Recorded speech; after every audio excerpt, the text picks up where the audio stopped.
Hello everyone, welcome to Xylem PSC. നിസാമാണ്. ഞാൻ ഇന്ന് വന്നിട്ടുള്ളത് കുറച്ച് വൊക്കാബുലറി ക്വസ്റ്റ്യൻസുമായിട്ടാണ്. ഈ ക്വസ്റ്റ്യൻസ് എന്ന് പറയുന്നത് സിമ്പിൾ ആണ്, അറ്റ് ദ സെയിം ടൈം എന്താണ് കുറച്ച് കൺഫ്യൂസിങ് കൂടെയാണ്. നമുക്ക് നേരെ എന്താണ് ക്ലാസ്സിലോട്ട് കിടക്കാം. ക്ലാസ്സിലോട്ട് കിടക്കുന്നത് മുന്നേ ആയിട്ട് ഞാൻ രണ്ട് സൈലം PSC സ്റ്റാർട്ട് ചെയ്യാൻ പോകുന്ന രണ്ട് കോഴ്സുകൾ നിങ്ങളൊന്ന് പരിചയപ്പെടുത്താം. ആദ്യത്തെ ബാച്ച് എന്ന് പറയുന്നത് VLGSന്റെ ക്രാഷ് ബാച്ചാണ്. വെറും 999 ആണ് നിങ്ങൾക്ക് അത് പ്രൊവൈഡ് ചെയ്യുന്നത്. 3-ാം തീയതി നമ്മൾ ബാച്ച് സ്റ്റാർട്ട് ചെയ്തിട്ടുണ്ട്. ഇനിയും ജോയിൻ ചെയ്യാൻ താല്പര്യമുള്ളവർ സൈലം ആപ്പ് ത്രൂ എന്താണ് ഈ ബാച്ച് പർച്ചേസ് ചെയ്യാം. എന്തെങ്കിലും എൻക്വയറി ഉണ്ടെങ്കിൽ നിങ്ങൾക്ക് ഈ കാണുന്ന നമ്പറിൽ ഒന്ന് കോൺടാക്ട് ചെയ്യാം. ഇനി അടുത്തത് SIയുടെ സ്പെഷ്യൽ ടോപ്പിക് ബാച്ച് ആണ്. വെറും 999 തന്നെയാണ് ഇതിന്റെയും ഫീ വരുന്നത്. താല്പര്യമുള്ളവർ എന്താണ് ഈ ബാച്ചിന് ജോയിൻ ചെയ്യാം. 10-ാം തീയതിയാണ് ക്ലാസ് സ്റ്റാർട്ട് ചെയ്യുന്നത്. നമുക്ക് നേരെ ക്ലാസ്സിലോട്ട് കിടക്കാം. ആദ്യത്തെ ക്വസ്റ്റ്യൻ വരുന്നത് പ്ലൂറൽ ഫോം ഓഫ് അലംന. അലംന എന്ന് പറഞ്ഞിട്ടുള്ള വാക്കിന്റെ പ്ലൂറൽ ഫോം ആണ് ചോദിച്ചിട്ടുള്ളത്. നമ്മളൊക്കെ സ്കൂൾ കഴിഞ്ഞിട്ടുള്ള ആളുകളാണ്, കോളേജൊക്കെ കഴിഞ്ഞിട്ടുള്ള ആളുകളാണ്. അപ്പൊ നമ്മൾ പൂർവ്വ വിദ്യാർത്ഥി സംഗമങ്ങൾക്ക് പോവാറുണ്ട്, അലംനായി മീറ്റിങ്ങൾക്ക് പോവാറുണ്ട്. അപ്പൊ നമ്മൾ നേരെ എന്ത് കൊടുക്കും? അലംനയുടെ പ്ലൂറൽ അലംനായി ആണ് എന്ന് പറഞ്ഞിട്ട് നമ്മൾ ഓപ്ഷൻ ബി ചൂസ് ചെയ്യാൻ പോകും. ബി ചൂസ് ചെയ്ത് കഴിഞ്ഞാൽ നമുക്ക് മാർക്ക് കിട്ടില്ല. അലംനയുടെ പ്ലൂറൽ അല്ല അലംനായി വരുന്നത്, അലംനസിന്റെ പ്ലൂറൽ ആണ് അലംനായി വരുന്നത്. അലംനസ് എന്ന് പറഞ്ഞാലാണ് നമ്മൾ പൂർവ്വ വിദ്യാർത്ഥി എന്ന് പറയുന്നത്. അലംനസ് അതായത് ഒരു ഫോറിൻ വേർഡ് ആണ്, നമുക്കറിയാം അല്ലെ. അലംനസ് പൂർവ്വ വിദ്യാർത്ഥി. US-ലാണ് അവസാനിക്കുന്നത്. ഈ US-ൽ അവസാനിക്കുന്ന വാക്കുകൾ നമ്മൾ നേരെ എന്താണ് ഐ കൊടുത്തിട്ടാണ്, ഈ US എന്ന് ഒഴിവാക്കിയിട്ട് നമ്മൾ ഐ കൊടുത്തിട്ടാണ് നമ്മൾ ഇതിന്റെ പ്ലൂറൽ ഉണ്ടാക്കാറ്. അലംനായി. ഇത് ഞാൻ ക്ലാസ്സിൽ പറഞ്ഞിട്ടുള്ള ഒരു കാര്യമുണ്ട്. US-ന് ഓർക്കുക. US എന്ന് പറഞ്ഞാൽ അമേരിക്കയാണ് അല്ലെ. അമേരിക്കയിലേക്ക് ആർക്ക് പോകണം? എനിക്ക് പോകണം. ഞാൻ എന്ന് പറയുന്നത് ആരാണ്? ഐ ആണ്. അപ്പൊ US ആകുമ്പോ സ്വാഭാവികമായിട്ട് എന്താണ് ആ US-നെ ഒഴിവാക്കിയിട്ട് അവിടെ പോകുന്ന എന്നെ അല്ലെങ്കിൽ നിങ്ങളെ പ്രതിഷ്ഠിക്കുക. നമുക്ക് കിട്ടുക അലംനായി കിട്ടും. ഇതേ പാറ്റേൺ ആണ് എല്ലാ വാക്കുകളും. ഫോർ എക്സാമ്പിൾ സ്ഥിരമായിട്ട് ചോദിക്കുന്നതാണ് എന്ത്? സിലബസ്. സിലബസിന്റെ പ്ലൂരല് US ആകുമ്പോ നമ്മൾ എന്ത് കിട്ടും? നമുക്ക് കിട്ടുക സിലബ എന്ന് പറഞ്ഞിട്ടുള്ള ഒരു ഫോറിൻ ഫ്രേസ് കിട്ടും. US-നെ ഒഴിവാക്കുന്നു, അവിടേക്ക് നമ്മൾ പോകുന്നു, നമുക്ക് സാധനം കിട്ടുന്നു. അപ്പൊ സംശയം എന്താണ് അപ്പോ ഈ അലംന എന്ന് പറഞ്ഞത്? അലംനയും എന്താണ് പൂർവ്വ വിദ്യാർത്ഥിയാണ്. പക്ഷെ ഇതിന് ജെൻഡറിന്റെ ഒരു ചെറിയൊരു പ്രശ്നമുണ്ട്. അലംന എന്ന് പറഞ്ഞാൽ പൂർവ്വ വിദ്യാർത്ഥിനിയാണ്, ഫോമർ ഫീമെയിൽ സ്റ്റുഡന്റിനെയാണ് നമ്മൾ അലംന എന്ന് വിളിക്കുന്നത്. അപ്പൊ അലംനക്ക് സ്വാഭാവികമായിട്ട് പ്ലൂരൽ ഉണ്ടാകും. അലംനയുടെ പ്ലൂരല് അതായത് ഈ വാക്ക് അവസാനിക്കുന്നത്, ഈ ഫോറിൻ വേർഡ് അവസാനിക്കുന്നത് ഏലാണ് അല്ലെ. എ എന്ന് പറഞ്ഞിട്ട് ലെറ്ററിലാണ്. ഇങ്ങനെ ഫോറിൻ ഫ്രേസുകള്, ഫോറിൻ വാക്കുകൾ ഏലാണ് അവസാനിക്കുന്നതെങ്കിൽ അതിനെ പ്ലൂരൽ ആക്കാനും വളരെ സിമ്പിൾ ആണ്. ഒരു ഇ അങ്ങ് കൊടുത്താൽ മതി. അതായത് അലംനയുടെ മുന്നിൽ ബാക്കിൽ ഒരു ഇ കൊടുത്തു കഴിഞ്ഞാൽ നമുക്ക് അതിന്റെ പ്ലൂരൽ കിട്ടും. അലംനി എന്ന് പറഞ്ഞിട്ടുള്ള വാക്കാണ് ഇവിടെ ആൻസർ ആയിട്ട് വരുന്നത്. ഇതേ പാറ്റേൺ ആണ് എല്ലാ വാക്കുകളും. എ അവസാനിക്കുന്ന ഫോറിൻ വാക്കുകൾക്കൊക്കെ എന്താണ് ഇതേ ഒരു പാറ്റേൺ ആണ്. ഒരു എക്സാമ്പിൾ പറയുകയാണെങ്കിൽ നമ്മുടെ ആൽഗ ഉണ്ടല്ലോ, ആൽഗയെ നമ്മൾ പ്ലൂരൽ ആക്കുമ്പോ എ ആണ് അവസാനം. സ്വാഭാവികമായിട്ട് നമ്മൾ എന്ത് കൊടുക്കണം? ഒരു ഇ കൊടുക്കണം. അപ്പൊ നമുക്ക് കിട്ടുക എന്താ? ആൽജി എന്ന് പറഞ്ഞിട്ടുള്ള വാക്ക് കിട്ടോ. ആൽജി. ഇത്രയേ ഉള്ളൂ. US-ലാണ് അവസാനിക്കുന്നതെങ്കിൽ അവിടെ പോകുന്ന നമ്മളെ പ്രതിഷ്ഠിക്കുക. എ ആണെങ്കിൽ എ കഴിഞ്ഞിട്ട് എ ഇ എന്ന് കൊടുക്കുക. ആൽജി, അലംനി കൃത്യമായിട്ട് ഓർത്തിരിക്കുക. ഇനി നിങ്ങൾ അറിഞ്ഞിരിക്കേണ്ട ഒരു കാര്യം കൂടെ ഉണ്ട്. നമ്മൾ അലംനസ് പഠിച്ചു, അലംനായി പഠിച്ചു, അലംന പഠിച്ചു, അലംനി പഠിച്ചു. അതായത് നമ്മൾ പഠിച്ചിറങ്ങിയിട്ടുള്ള സ്ഥാപനത്തെ സംബന്ധിച്ചിടത്തോളം നമ്മൾ അവിടുത്തെ അലംനസ് ആണ്. നമ്മൾ എല്ലാവരെയും കൂടെ പറയുമ്പോൾ അലംനായി ആണ്. ഈ 4 വാക്കുകൾ അവർക്ക് പറയാം. ഇനി നമ്മളെ സംബന്ധിച്ച് ഈ സ്കൂളുകൾ, കോളേജുകൾ, യൂണിവേഴ്സിറ്റികളൊക്കെ നമ്മൾ അൽമാ മാറ്റർ എന്ന് പറഞ്ഞിട്ടുള്ള വാക്കാണ് നമ്മൾ യൂസ് ചെയ്യുക. നമ്മൾ പഠിച്ചിറങ്ങിയിട്ടുള്ള സ്ഥാപനങ്ങൾ നമ്മൾ പറയാൻ വേണ്ടിയിട്ട് ഉപയോഗിക്കുന്നതാണ് അൽമാ മാറ്റർ എന്ന് പറഞ്ഞിട്ടുള്ള ഈ ഫോറിൻ ഫ്രേസ്. അൽമാ മാറ്ററിന്റെ ലിറ്ററൽ മീനിങ് വരുന്നത് നർച്ചറിങ് മദർ ആണ്. Nurturing mother. മാറ്റർ എന്ന് പറഞ്ഞാൽ മദർ ആണ്, അൽമ എന്ന് പറഞ്ഞാൽ നർച്ചറിങ് ആണ്. നമുക്കറിയാം നമ്മുടെ സ്കൂളുകൾ, കോളേജുകൾ, യൂണിവേഴ്സിറ്റികൾ എന്ന് പറയുന്നത് നമ്മളെ വളർത്തിയെടുക്കുന്ന സ്ഥാപനങ്ങളാണ് അല്ലെ. നമ്മുടെ ചിന്തകൾ, നമ്മുടെ അറിവുകൾ, നമ്മുടെ എന്താണ് എല്ലാം, നമ്മുടെ ബിഹേവിയർ എല്ലാം നേർച്ചർ ചെയ്യുന്ന സ്ഥാപനങ്ങളാണ്. ഒരു അമ്മയെ പോലെയാണ് നമ്മൾ പഠിച്ചിറങ്ങിയിട്ടുള്ള എഡ്യൂക്കേഷണൽ ഇൻസ്റ്റിറ്റ്യൂഷൻ. അതുകൊണ്ടാണ് നമ്മൾ പഠിച്ചിറങ്ങിയിട്ടുള്ള എഡ്യൂക്കേഷൻ ഇൻസ്റ്റിറ്റ്യൂഷനെ അൽമാ മാറ്റർ എന്ന് വിളിക്കുന്നത്. അതും കൂടെ നിങ്ങൾ എന്താണ് ഈ ഒരു ക്വസ്റ്റ്യൻ കാണുമ്പോൾ നിങ്ങൾ പഠിച്ചു വെക്കുക. ഇനി നമുക്ക് അടുത്ത ചോദ്യത്തിലോട്ട് കിടക്കാം. അടുത്ത ചോദ്യം ഇങ്ങനെയാണ്: the opposition party dash strike colon കോളറ്റ് കോൾ ഫോർ കോൾ ഓഫ്. സ്ട്രൈക്കിന് വേണ്ടിയിട്ട് എന്ത് ചെയ്തിട്ടുണ്ടാവും? ഡിമാൻഡ് ചെയ്തിട്ടുണ്ടാവും അല്ലെ? Call for. ഓപ്ഷൻ സി ആണ് ആൻസർ വരുന്നത്. കോൾ എന്ന് പറഞ്ഞാൽ നിങ്ങൾക്ക് എല്ലാവർക്കും അറിയാം, കോൾ വിളിക്കുകയാണ്. ഫോർ എന്തിനു വേണ്ടിയിട്ട്? ഒരു കാരണം പറയാം, അല്ലെങ്കിൽ എന്താണ് എന്തോ കാര്യത്തിന് വേണ്ടിയിട്ട്, സ്ട്രൈക്കിന് വേണ്ടിയിട്ട് വിളിക്കുകയാണ്. ഓപ്പോസിഷൻ പാർട്ടി സ്ട്രൈക്കിന് വേണ്ടി വിളിച്ചു. ഇവിടെ എന്താ സംശയം വരാൻ പോവാ? കോൾ ഓഫ് വരില്ലേ എന്നുള്ളതായിരിക്കും സംശയം വരിക. ഓപ്ഷൻ ഡി എന്തുകൊണ്ട് വരുന്നില്ല? വൈ കോൾ ഓഫ് വരുന്നില്ല എന്നായിരിക്കും ചോദ്യം. കോൾ ഓഫ് നമുക്കറിയാം എന്താണ്? ക്യാൻസൽ ആൻ ഇവന്റ് ആണ് എന്ത് കോൾ ഓഫ് വരുന്നത്. അപ്പൊ സ്ട്രൈക്ക് നമുക്ക് ക്യാൻസൽ ചെയ്തൂടെ? അപ്പൊ കോൾ ഓഫ് വരില്ലേ? നമ്മളൊരു പരിപാടി തീരുമാനിക്കുന്നു, നമ്മൾ ആ പരിപാടി മാറ്റിവെക്കുന്നു. ആ പരിപാടി സ്പെസിഫിക് പരിപാടി ആകുമ്പോൾ നമ്മൾ ആർട്ടിക്കിൾ ഏതാ മക്കളെ കൊടുക്കുക? ദാ കൊടുക്കണം അല്ലെ? ഇവിടെ വെറും എന്താണ് എ ആണ് കൊടുത്തത്. ദാ കൊടുക്കുകയാണെങ്കിൽ നമുക്ക് ഇവിടെ കോൾ ഓഫ് കൊടുക്കായിരുന്നു അല്ലെ? കോൾ ഓഫ് വിളിച്ചു പറയാ, ഓഫ്, ഇറ്റ്സ് ഓഫ്, പരിപാടിയില്ല, എല്ലാരും വീട്ടിൽ പോകണം, കോൾ ഓഫ് വിളിച്ചു പറയാം. നിങ്ങൾ അങ്ങനെ ആലോചിച്ചു കഴിഞ്ഞാൽ നിങ്ങൾ കോൾ ഓഫിന്റെ മീനിങ് എന്താണ്? ക്യാൻസൽ ആണ് എന്നുള്ളത് കിട്ടും. ഇനി രണ്ട് ഫ്രേസൽ വെർബ് കൂടെ ഉണ്ട്, കോളോണ്, കോളറ്റ്. കോളോൺ എന്ന് പറഞ്ഞാൽ ഒരു ആളെ വിസിറ്റ് ചെയ്യുക, അല്ലെങ്കിൽ ഒരാളെ വിളിച്ചിട്ട് പറയാം, ഫോർമൽ ആയിട്ട് വിളിച്ചു പറയാം, എന്താ ഇന്ന കാര്യങ്ങൾ ചെയ്യണം. ഒഫീഷ്യൽ ആയിട്ട് വിളിച്ചു പറയുന്നത് നമ്മൾ കോളോൺ ആണ് യൂസ് ചെയ്യുക. Then collet, visit A place എന്നുള്ള അർത്ഥമുണ്ട്. അതുപോലെ നമ്മളെ ട്രെയിൻ, വിമാനങ്ങൾ പോലെയുള്ള വലിയ വാഹനങ്ങൾ ഒരു സ്ഥലത്ത് കുറച്ചു നേരം എന്താണ് പിടിച്ചിടുന്നതിൽ നിർത്തുന്നതിന് നമ്മൾ കോളറ്റായി യൂസ് ചെയ്യുക. അതും കൂടെ നിങ്ങൾ ജസ്റ്റ് ഓർത്തിരിക്കുക. ഇനി നമ്മൾ അടുത്ത ചോദ്യത്തിലോട്ട് പോവാം. ഒരു സിമ്പിൾ ആയിട്ടുള്ള ഒരു ഇഡിയത്തിന്റെ ക്വസ്റ്റ്യനാണ് ഞാൻ കൊടുത്തിട്ടുള്ളത്. എന്തിനായിരിക്കും ഞാൻ ഈ ക്വസ്റ്റ്യൻ കൊടുത്തിട്ടുള്ളത്? ഒരേ ഒരു കാരണം കൊണ്ടാണ്. എന്താണ് ഇഡിയം എന്ന് പറയാൻ വേണ്ടിയിട്ടാണ്. ഇഡിയം നിങ്ങൾക്ക് അറിയായിരിക്കും. ഇഡിയം എന്ന് പറഞ്ഞ സാധനം എന്ന് വെച്ചാൽ നമുക്കറിയാം യൂസേജ് ആണ് അല്ലെ? ഭാഷാ ശൈലി എന്ന് മലയാളത്തിൽ നമ്മൾ പറയാറുണ്ട്. ഭാഷാ ശൈലി എന്ന് പറയാറുണ്ട്. ഒരു നോർമൽ സെന്റൻസും ഒരു ഇഡിയോമാറ്റിക് സെന്റൻസും തമ്മിലുള്ള വ്യത്യാസം എന്താ? നോർമൽ സെന്റൻസിൽ നമ്മൾ എങ്ങനെയാ മീനിങ് കൊടുക്കുക? ആ സെന്റൻസിൽ ഏതൊക്കെ വാക്കുകൾ ഉണ്ടോ ആ വാക്കുകളുടെ മീനിങ് ഒക്കെ നമ്മൾ കമ്പൈൻ ചെയ്തിട്ട് ഒരു മീനിങ് കൊടുക്കും. ഇതിനെ നമ്മൾ ലിറ്ററൽ മീനിങ് എന്നാ പറയാ. Literal meaning. ഈ ലിറ്ററൽ മീനിങ് എന്ന് പറഞ്ഞാൽ അതിൽ ഓരോ വാക്കുകൾ എടുത്തിട്ട് അതിന് മീനിങ് കൊടുക്കുന്ന. എന്നാൽ ഇതേ സംഗതി ലിറ്ററൽ മീനിങ് നമ്മുടെ ഇഡിയോമാറ്റിക് സെന്റൻസിൽ പോസിബിൾ ആവില്ല. കാരണം ഇഡിയോമാറ്റിക് സെന്റൻസ് എന്ന് പറയുന്നത് ആളുകൾ ഉപയോഗിച്ചിട്ട് അതിന് വേറൊരു മീനിങ്, എൻറ്റയർലി ഡിഫറെന്റ് ആയിട്ടുള്ള ഒരു മീനിങ് വരും. അപ്പൊ ലിറ്ററൽ മീനിങ് ഇവിടെ പോസിബിൾ അല്ല എന്നുള്ള കാര്യമാണ് നിങ്ങൾ അറിഞ്ഞിരിക്കേണ്ടത്. ഇത് എന്തുകൊണ്ടാണ് ഞാൻ പറഞ്ഞത്? നമുക്ക് ഒരുപാട് ഇഡിയംസ് പഠിക്കാം അല്ലെ? ഒരുപാട് ഇഡിയംസ് ഉണ്ട്. എല്ലാം കൂടെ നമുക്ക് പഠിക്കാൻ പറ്റുമോ? ഇല്ല. നമുക്ക് അറിയുന്നത് ഉണ്ടാവും, അറിയാത്തത് ചിലപ്പോൾ ചോദിക്കാം. അപ്പൊ നിങ്ങൾക്ക് ചെയ്യാൻ പറ്റുന്ന ഒരു കാര്യം എന്ന് പറയുന്നത് ലിറ്ററൽ മീനിങ് എന്ന് വെച്ചിട്ട് നമ്മൾ നോക്കിയാൽ മതി. ചില ഇഡിയംസ് ലിറ്ററൽ മീനിങ് ഓപ്ഷൻസിൽ കൊടുക്കുകയാണെങ്കിൽ നിങ്ങൾക്ക് ആ ഓപ്ഷൻസ് ഈസി ആയിട്ട് ക്യാൻസൽ ഔട്ട് ചെയ്യാം. ഇവിടെ നോക്കൂ നിങ്ങൾ, make castle in the air എന്ന് പറഞ്ഞിട്ട് ഇഡിയ കൊടുത്തിട്ട് castle, make castle in the air. ഇതേ സംഗതി ഇതേ ഒരു സാധനത്തിന്റെ ലിറ്ററൽ മീനിങ് ഓപ്ഷൻസിൽ കൊടുത്തിട്ടുണ്ടോ നോക്കുക. ആ ഓപ്ഷൻസ് നിങ്ങൾക്ക് ക്യാൻസൽ ഔട്ട് ചെയ്യാം. കൊടുക്കാത്തതായിരിക്കും അതിന്റെ മീനിങ് വരുന്നത്. നോക്കൂ നിങ്ങൾ, ആദ്യത്തെ ഓപ്ഷൻ ഈ യൂസ് ടു മേക്ക് കാസിൽ, ഇതിന് ലിറ്ററൽ മീനിങ് കൊടുക്കാൻ നോക്കിയതാണ്. കാസിൽസ് ഉണ്ടാക്കാറുണ്ട്. നമുക്ക് അതിന്റെ ആവശ്യമില്ല, നമുക്ക് ഇഡിയംസ് ആണ് അല്ലെ? ഇഡിയത്തിന് എന്താണ് ലിറ്ററൽ മീനിങ് പോസിബിൾ അല്ല, ക്യാൻസൽ ചെയ്യാം. രണ്ടാമത്തെ നോക്കൂ നിങ്ങൾ, he would dream of making castle in the air.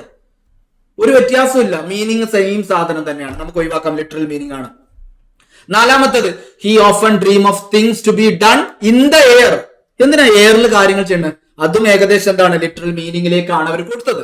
നാലാമത്തെ നോക്കൂ നിങ്ങൾ, he often dreams of things impossible to happen അല്ലെ? യാതൊരു ബന്ധവുമില്ല. അപ്പൊ നമ്മുടെ ആൻസർ നമുക്ക് കിട്ടി. സിമ്പിൾ ചോദ്യമാണ്. ഞാൻ പറഞ്ഞു വന്നത് എന്തുകൊണ്ടാ? ലിറ്ററൽ മീനിങ് വരുന്നുണ്ടെങ്കിൽ നിങ്ങൾക്ക് ആ ഓപ്ഷൻസ് ഒക്കെ എന്താണ് നിങ്ങൾക്ക് ക്യാൻസൽ ചെയ്യാം. ബാക്കി നിങ്ങൾക്ക് എന്താണ് ബാക്കി എലിമിനേറ്റ് ചെയ്തിട്ട് നിങ്ങൾക്ക് ആൻസറിലോട്ട് എത്താം. കാരണം നമുക്ക് വൊക്കാബുലറി എന്ന് പറയുന്നത് ഏത് ചോദിക്കുമെന്ന് നമുക്ക് പറയാൻ പറ്റില്ല. എത്ര എണ്ണം പഠിച്ചാൽ നമുക്ക് മാർക്ക് നേടാമെന്നൊന്നും നമുക്ക് പറയാൻ പറ്റില്ല. കാരണം ഒരുപാട് ഇഡിയംസ്, വൺ വേർഡ് ആയിക്കോട്ടെ, ഒരുപാടുണ്ട്. അപ്പൊ നമുക്ക് എന്താണ് ഇങ്ങനെ എന്താണ് ഇഡിയംസിന്റെ മീനിങ് ആൻസറിലോട്ട് നമുക്ക് എത്താം. ഇനി നമ്മൾ അടുത്ത ചോദ്യത്തിലോട്ട് പോവാണ്. അടുത്ത ചോദ്യം, the young one of deer, ഡിയറിന്റെ ഓഫ് സ്പ്രിങ്ങിനെ ചോദിച്ചിട്ടിട്ട് ഫോൾ ആണോ ഫോണാണോ, ഫോൾ ആണോ ഫോണാണോ എന്നുള്ളതാണ് സംശയം. ഇത് ഓർത്തിരിക്കാൻ സിമ്പിൾ ആയിട്ടുള്ള ഐഡിയ ഉണ്ട്. നമ്മുടെ കാമുകിയെ അല്ലെങ്കിൽ കാമുകനെയോ നമുക്ക് ഏറ്റവും പ്രിയപ്പെട്ട ആളെയോ നമ്മൾ വിളിക്കുമ്പോൾ, ഫോൺ ചെയ്യുമ്പോൾ നമ്മൾ മൈ ഡിയർ എന്നല്ല അഭിസംബോധന ചെയ്യാം. Dear, my dear. Oh dear ആകുമ്പോൾ ഫോണ്, ഡിയർ ആകുമ്പോൾ എന്താണ്, ഫോണാണ് എന്നുള്ള കാര്യം നിങ്ങൾ ഓർത്തിരിക്കുക. ഫോൺ എന്ന് പറഞ്ഞാൽ ഡിയറിന്റെ കുട്ടിയാണ്. ഇനി ഡിയറിനെ കുറിച്ച് പറയുമ്പോൾ ഡിയറിന്റെ പ്ലൂറൽ വരുന്നത് ഡിയർ എന്ന് തന്നെയാണ്. അതിന്റെ കളക്റ്റീവ് നൗൺ നമ്മൾ ഹേർഡ് ആണ് യൂസ് ചെയ്യുക എന്നുള്ള കാര്യമാണ്. ഇനി എന്താ ഫോള്? ഫോൾ എന്ന് പറഞ്ഞാൽ നമ്മുടെ കുതിരയുടെ ഓഫ് സ്പ്രിങ്ങിനെ വിളിക്കുന്നതാണ് ഫോൾ എന്നുള്ളത്. ഹോസ് ആണ് ഫോൾ. ഈ ഹോസ് ആണ് ഫോൾ എന്ന് മനസ്സിലാക്കാനും ഒരു ഐഡിയ ഉണ്ട്. നമ്മൾ യാത്ര ചെയ്യുന്ന കുതിരപ്പുറത്തുനിന്ന് നമ്മൾ വീയല അല്ലേ, വേറെ മൃഗത്തിന്റെ പുറത്തൊന്നും നമ്മൾ കയറാറില്ല. ഡിയറിന്റെ പുറത്ത് നമ്മൾ കയറാറുണ്ടോ? ഇല്ല. കുതിരന്റെ പുറത്തുനിന്ന് നമ്മൾ എന്താണ്, നമുക്ക് യാത്ര ചെയ്യാൻ, റൈഡ് ചെയ്യാൻ അറിയില്ലെങ്കിൽ നമ്മൾ ഫോളോ ചെയ്യും അല്ലെ. അപ്പൊ ഫോൾ എന്ന് പറയുന്നത് കുതിരയാണ്. അതും കൂടെ നിങ്ങൾ എടുത്താൽ മതി. ഫോൾ കൂടെ പഠിക്കുമ്പോൾ നിങ്ങൾ രണ്ട് വാക്കുകൾ കൂടെ പഠിക്കണം. ഒന്നാമത്തത് കോൾട്ട് എന്ന് പറഞ്ഞിട്ടുള്ള പദവും ഫില്ലി എന്ന് പറഞ്ഞിട്ടുള്ള പദവും. ഇത് രണ്ടും എന്താണ്, യങ് ഹോസിനെ വിളിക്കുന്നതാണ്. കോൾട്ട് എന്ന് പറഞ്ഞാൽ മെയിൽ ആണ്, ഫില്ലി എന്ന് പറഞ്ഞാൽ ഫീമെയിൽ ആണ് എന്നുള്ള കാര്യം കൂടെ നിങ്ങൾ ഓർത്തിരിക്കുക. ഡിയർ, ഫോൺ, ഡിയറിന്റെ പ്ലൂറൽ വരുന്നത് ഡിയർ എന്ന് തന്നെയാണ്. കളക്റ്റീവ് നൗൺ ഹേർഡ് ആണ്. ഹോസിന്റെ യങ് വണ്ണിനെ വിളിക്കുന്നതാണ് ഫോൾ, ഫോളോ ചെയ്യുന്നു കുതിരപ്പുറത്തുനിന്ന്, ഓർത്തിരിക്കുക. ദെൻ രണ്ട് വാക്കുകൂടെ കോൾട്ട് ആൻഡ് ഫില്ലി എന്ന് പറഞ്ഞിട്ടുള്ള രണ്ട് വാക്കുകൂടെ നിങ്ങൾ പഠിച്ചു കഴിഞ്ഞു. ഓക്കെ, ഇനി നമ്മൾ അടുത്ത ചോദ്യത്തിലോട്ട് പോവാണ്. The word which means A student with the highest academic rank in A class. ഒരു ക്ലാസ്സിൽ അക്കാദമിക് ഹയസ്റ്റ്, ഏറ്റവും ടോപ്പ് ആയിരിക്കുന്ന, നിങ്ങളെ പോലെ ടോപ്പ് ആയിരിക്കുന്ന കുട്ടികളെ എന്ത് വിളിക്കും എന്നാ ചോദ്യം. രണ്ട് വാക്കുകളുണ്ട്. അതാണ് നമുക്ക് സംശയം വരെ. എന്താ, വാലിഡിറ്റേറിയൻ ആണോ അതോ വാലിഡിക്ടോറിയൻ ആണോ, വാലിറ്റ്യൂഡിനേറിയൻ ആണോ അതോ വാലിഡിക്ടോറിയൻ ആണോ എന്നാണ് നമുക്ക് സംശയം വരാം. ഈ വാലിറ്റ്യൂഡിനേറിയൻ എന്ന് പറഞ്ഞാൽ നമ്മുടെ കൂട്ടത്തിലൊക്കെ ചില ആളുകളുണ്ട്, ഭയങ്കര കോൺഷ്യസ് ആയിരുന്നു അവരുടെ ഹെൽത്തിനെ കുറിച്ചിട്ട്, ഭയങ്കരമായിട്ട് ആങ്ഷ്യസ് ആണ്, കോൺഷ്യസ് ആണ് ഹെൽത്തിനെ കുറിച്ചിട്ട്. അങ്ങനെയുള്ള ആളുകളെയാണ് നമ്മൾ വാലിറ്റ്യൂഡിനേറിയൻ എന്ന് പറയുന്നത് കേട്ടോ. ഹെൽത്ത് കോൺഷ്യസ് ആണ് അവര്, വെറും കോൺഷ്യസ് അല്ല, ഭയങ്കരமான കോൺഷ്യസ്. ഓക്കെ, അടുത്തതാണ് വാലിഡിക്ടോറിയൻ. ഇയാളെയാണ് നമ്മൾ നിങ്ങളൊക്കെ ആയിട്ടുള്ള ക്ലാസ്സിലെ ടോപ്പ് ആയിട്ടുള്ള കുട്ടിയെ വിളിക്കുന്നതാണ് വാലിഡിക്ടോറിയൻ. മറ്റത് വാലിറ്റ്യൂഡിനേറിയൻ ആണ്, ഹെൽത്ത് കോൺഷ്യസ്. ഇനി ഓപ്ഷൻ എ നോക്കും നിങ്ങൾ, പ്രീ ഡെസ്റ്റിനേറിയൻ. ഡെസ്റ്റിനി എന്ന് പറഞ്ഞാൽ നിങ്ങൾക്ക് അറിയാമായിരിക്കും അല്ലെ. ഡെസ്റ്റിനി നിങ്ങൾ കേട്ടിട്ടുണ്ടാവല്ലോ. കിസ്മത്ത് എന്ന് പറഞ്ഞൊരു സാധനം ഉണ്ട് നമുക്കറിയില്ലേ, വിധിയിലെ ഡെസ്റ്റിനി, നമ്മൾ പോകേണ്ട ടാർഗറ്റ്. അത് പ്രീ ഡെസ്റ്റിനിയാണ്, നേരത്തെ തീരുമാനിച്ചു വെച്ചിട്ടുണ്ട് എന്ന്.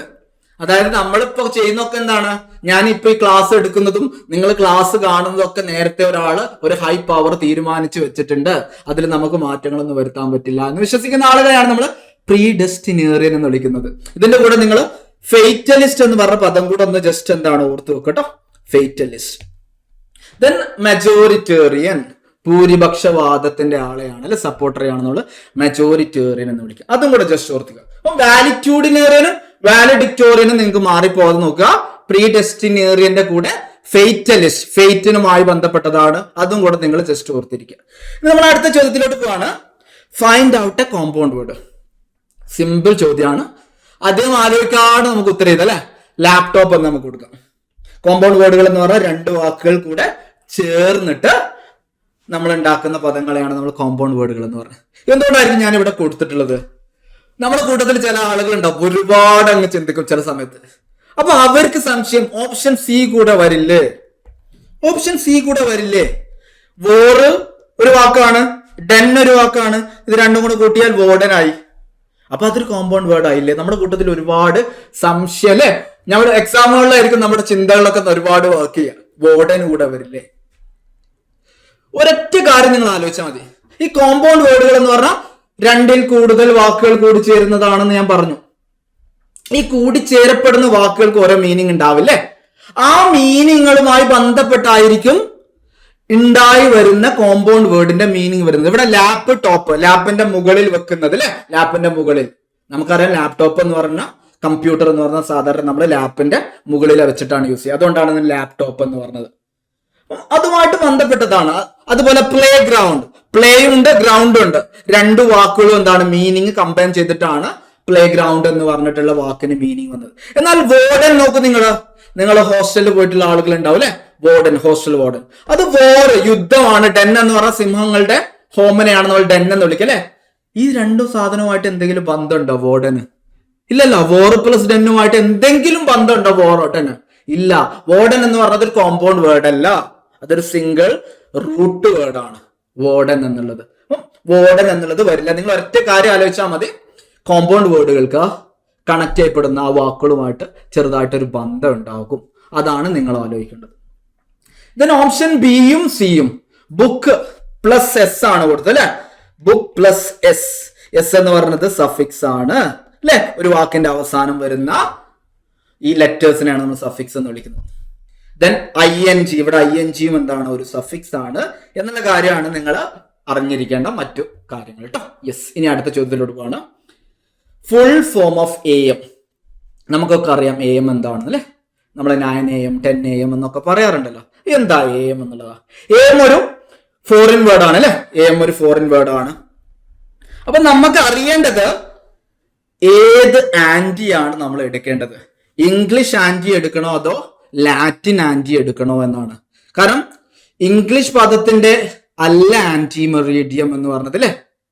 AM എന്ന് പറയുന്നത് ഇംഗ്ലീഷ് ഫോമിന്റെ ഷോർട്ട് ഫോം അല്ല, ഒരു ലാറ്റിൻ വേർഡിന്റെ. അപ്പൊ നമുക്ക് ലാറ്റിൻ ആന്റിയാണ് നമ്മൾ എടുക്കേണ്ടത്, ഇംഗ്ലീഷ് ആന്റി അല്ല. ഇംഗ്ലീഷ് ആന്റി നമുക്കൊക്കെ അറിയായിരിക്കും, anti clockwise, anti social എന്നൊക്കെ പറയുന്ന ANTI. ഇത് ഇംഗ്ലീഷ് ആന്റിയാണ്. നമുക്കറിയേണ്ടത് അവരുടെയും ഫോറിൻ ആയിട്ടുള്ള ലാറ്റിൻ ആന്റിയാണ്, അത് ANTE ആണ് വരേണ്ടത്. അതായത് ഓപ്ഷൻ എയും വരില്ല, ഓപ്ഷൻ ഡിയും നമ്മുടെ ആൻസർ ആയിട്ട് വരില്ല. നമുക്ക് വേണ്ടത് ബിയോ സിയോ ആയിരിക്കും നമ്മുടെ ആൻസർ. ഇനി മെറീഡിയൻ ആണോ മെറീഡിയം ആണോ? മെറീഡിയൻ നിങ്ങൾക്ക് അറിയായിരിക്കും, പ്രൈം മെറീഡിയൻ ഒരു ഇമാജിനറി ലൈനെയാണ് നമ്മൾ മെറീഡിയൻ വിളിക്കുന്നത്. മെറീഡിയം ആണ് നമ്മുടെ ആൻസർ ആയിട്ട് വരുന്നത്. ഓപ്ഷൻ സി ആണ് നമ്മുടെ ആൻസർ ആയിട്ട് വരുന്നത്. മെറീഡിയം. മെറീഡിയം എന്ന് പറഞ്ഞ മക്കളെ മിഡ് ഡേ എന്നാണ്, നൂൺ എന്നാണ് അർത്ഥം വരുന്നത് കേട്ടോ. നൂൺ എന്നാണ് അർത്ഥം വരുന്നത്. അല്ലെങ്കിൽ നമുക്ക് മിഡ് ഡേ എന്നെടുക്കാം, അല്ലെങ്കിൽ നമുക്ക് നൂൺ എന്നെടുക്കാം കേട്ടോ. നൂണ്. അപ്പം ആന്റി അതിന്റെ മുന്നിൽ വരുമ്പോ ബിഫോർ നൂൺ, ഉച്ചക്ക് മുന്നേ അല്ലെ, ബിഫോർ നൂൺ. ഇനി ഫോർ നൂണിന് ഒരു ഫോറിൻ ഫേസ് ഉണ്ട്. അത് നിങ്ങൾ ഈ വീഡിയോയുടെ താഴെ ഒന്ന് കമന്റ് ചെയ്യണം. എന്താണ് ആഫ്റ്റർനൂണിന് നമ്മൾ പറയുന്ന ഫോറിൻ വേർഡ് ഏതാണ്? നിങ്ങളൊന്ന് ഈ വീഡിയോയുടെ താഴെ ഒന്ന് കമന്റ് ചെയ്യാൻ ശ്രമിക്കണേ. നമ്മൾ അടുത്ത ചോദ്യത്തിലോട്ട് പോവാണ്. Choose the correctly spelled word. നമ്മൾ സ്ഥിരമായിട്ട് എല്ലാവരും ഉപയോഗിക്കുന്ന കുറച്ച് വാക്കുകളാണ്. 12th, tuition, 40, play right. ഇതിൽ ഏതാ കറക്റ്റ്ലി സ്പെൽഡ് എന്ന്? ഏതാണ് കറക്റ്റ്ലി സ്പെൽഡ് വരുന്നത്? ഇതിൽ കറക്റ്റ്ലി സ്പെൽഡ് വരുന്നത് പ്ലേ റൈറ്റ് എന്നാണ്. 12th എല്ലാവർക്കും തെറ്റിക്കുന്ന സാധനം അല്ലെ. 12th കഴിഞ്ഞിട്ടുണ്ട് ഞാന്. Actually it's 12th. ഒരു F സൗണ്ട് ഉണ്ട് അവിടെ, നമ്മളൊരു Fഉം കൂടെ മിസ്സിംഗ് ഉണ്ട്. Actually it's 12th. ഒരു F അവിടെ മിസ്സിംഗ് ഉണ്ട്. രണ്ടാമത്തത് ട്യൂഷന് പോവാറുണ്ട്. Actually it's not tuition, it's tuition. ഒരു I അവിടെ മിസ്സിംഗ് ഉണ്ട്, അതും കൂടെ നിങ്ങൾ ഓർത്തിരിക്കുക, ട്യൂയിഷൻ. ദെൻ 4 നമുക്കറിയാം FOUR ആണ്. അപ്പൊ 40 സ്വാഭാവികമായിട്ട് അത് വരില്ലേ?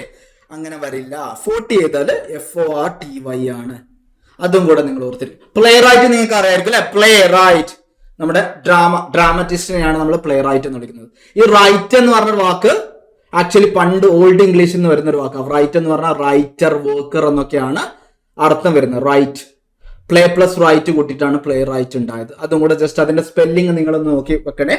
പല രീതിയിൽ നിങ്ങളോട് ചോദിക്കാൻ ചാൻസ് ഉണ്ട്.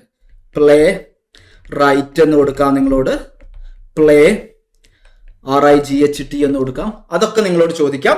ഇനി നമുക്ക് ഒരു ക്വസ്റ്റ്യൻ കൂടെ നോക്കിയിട്ട് ഇന്നത്തെ ക്ലാസ് ഒന്ന് വൈൻഡപ്പ് ചെയ്യാം. ക്വസ്റ്റ്യൻ നോക്കും നിങ്ങൾ.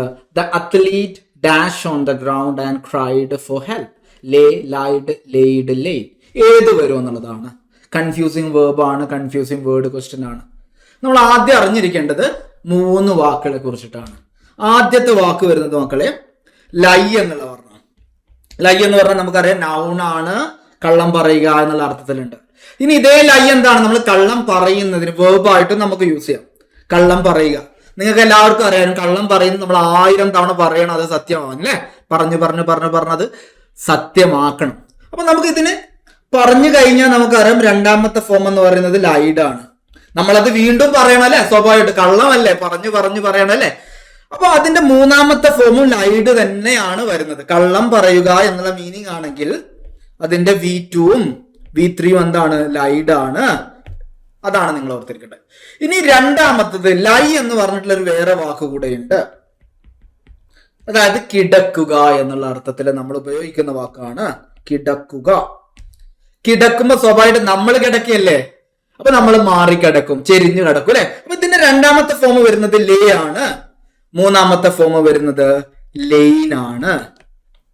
ലൈ കള്ളം പറയുകയാണെങ്കിൽ രണ്ടാമത്തതും മൂന്നാമത്തതും ലൈഡാണ് വരുന്നത്. എന്നാൽ ലൈ കിടക്കുക എന്നുള്ള അർത്ഥത്തിലാണെങ്കിൽ ലേ ആൻഡ് ലെയിൻ ആണ് വരുന്നത്. LAIN ആണ് വരുന്നത് എന്നുള്ള കാര്യം നിങ്ങൾ കൃത്യമായിട്ട് ഓർത്തിരിക്കുക. ഇനി വേറൊരു വാക്ക് കൂടെയുണ്ട്. ലേ നമ്മൾ പഠിച്ചു ലൈയുടെ രണ്ടാമത്തെ ഫോമാണ്.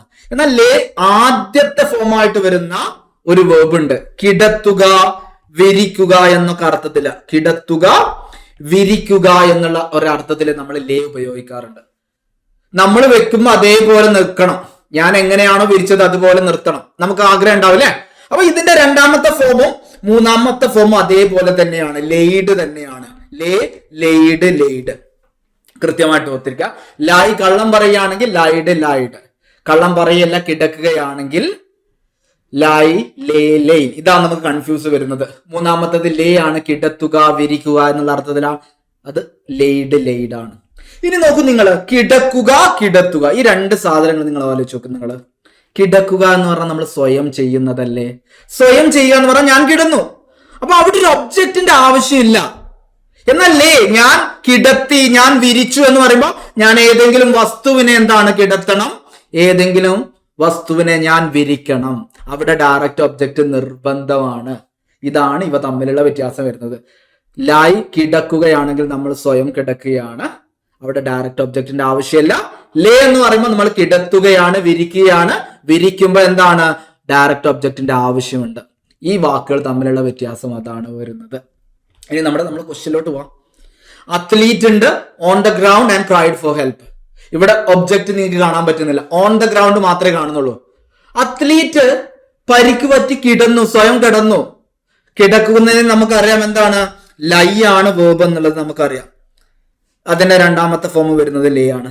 അപ്പൊ നമ്മുടെ ആൻസർ നമുക്ക് കിട്ടി, ഓപ്ഷൻ എ നമുക്ക് കിട്ടി അല്ലേ.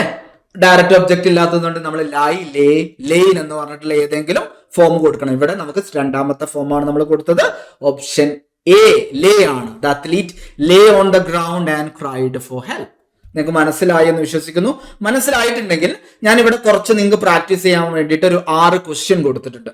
ഇവിടെ ഏത് വേർബ് വരും എന്നുള്ള കാര്യം നിങ്ങളൊന്ന് കൃത്യമായിട്ട് ഒന്ന് പോസ് ചെയ്തുകൊണ്ട്, ഈ വീഡിയോ ഒന്ന് പോസ് ചെയ്തിട്ട് ഈ 3 സെന്റൻസിൽ ഇനി വരാൻ പോകുന്ന 3 സെന്റൻസ് ഉണ്ട്, അതും കൂടെ കൃത്യമായിട്ട് നിങ്ങളൊന്ന് നോക്കിയിട്ട് ഇവിടെ ഏതാണ് വേർബ് വരുന്നത്, അതിന്റെ ഏത് ടെൻസ്, ഏത് ഫോം വരുമെന്ന് നോക്കിയിട്ട് നിങ്ങളൊന്ന് 1 2 3 4 5 6 എന്ന് എഴുതിയിട്ട് നമ്മുടെ വീഡിയോയുടെ താഴെ ഒന്ന് കമന്റ് ചെയ്യണം. ഈ വീഡിയോ നിങ്ങൾക്ക് ഉപകാരപ്പെട്ടു എന്ന് വിശ്വസിക്കുന്നു. ഇങ്ങനെയുള്ള കൺഫ്യൂഷൻ മാറിപ്പോയിട്ടുണ്ടെങ്കിൽ ഒന്ന് ലൈക്ക് അടിക്കുക. നമ്മുടെ ചാനൽ സബ്സ്ക്രൈബ് ചെയ്യാത്ത ആളുകളുണ്ടെങ്കിൽ Xylem PSCയുടെ ചാനൽ ഒന്ന് സബ്സ്ക്രൈബ് ചെയ്യുക. നമുക്കും ഇതുപോലെയുള്ള വീഡിയോസ് ആയിട്ട് ഇനിയും കാണാം. Thank you.